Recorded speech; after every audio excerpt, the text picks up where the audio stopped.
At sa puntong ito, makakausap natin live mula sa Senado si Senador Antonio Trillanes IV. Magandang umaga po sa inyo, Senator Trillanes.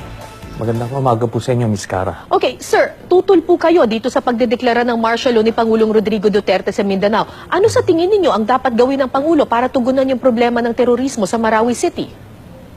Yung pong nangyari sa Marawi City ay marami na tayong previous experiences na mas malawak pa ang magnitude.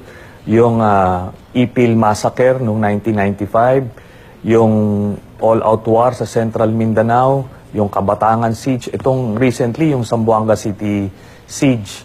Ito ay mas malalaki at mas maraming puwersa ng kalaban ang involved. Pero ang proportional response na ginawa ng mga past presidents ay regular military operations and police operations. At nasugpo naman yung mga threats na yon. Wala ni isa sa kanila, sa mga presidenteng yon, na gumamit ng martial law. Ngayon dito sa Marawi City, base sa ating impormasyon ay na-contain na ng sandatahang lakas yung problema dito sa Marawi City. Ngayon, kung talagang kakailanganin mo mag-declare ng martial law, pwede doon lang sa Marawi City or sa Lanao del Sur. Walang reason kung bakit mo gagamitin ito sa buong Mindanao. At ang sinasabi ng Pangulo ngayon, may possibility na baka ideklara niya sa buong bansa. Depende daw kung lumawig ang impluwensya ng ISIS in the whole country. Yun na nga po, ano. Alam niyo yung Abu Sayyaf, nung kalakasan nito, mahigit 1,000 ang puwersa niyan. At ganun din ang threats nila, ganun din karahasyang grupo na yan. Pero hindi naman tayo nag-declare ng martial law, no? Sa buong bansa or doon lang mismo sa Sulu, hindi. Ngayon itong Maute, base sa ating impormasyon, yung involved na puwersa dito sa Marawi ay hindi lalagpas ng 300 katao. Yan yung information na sinasabi. So ngayon, pagka nag-declare ka ng martial law, palalawigin mo sa Visayas, Mindanao, dinidisrupt mo ngayon yung kabuhayan ng mga Pilipino at yan yung mga gustong mangyari ng mga terorista para maging mas effective yung propaganda nila.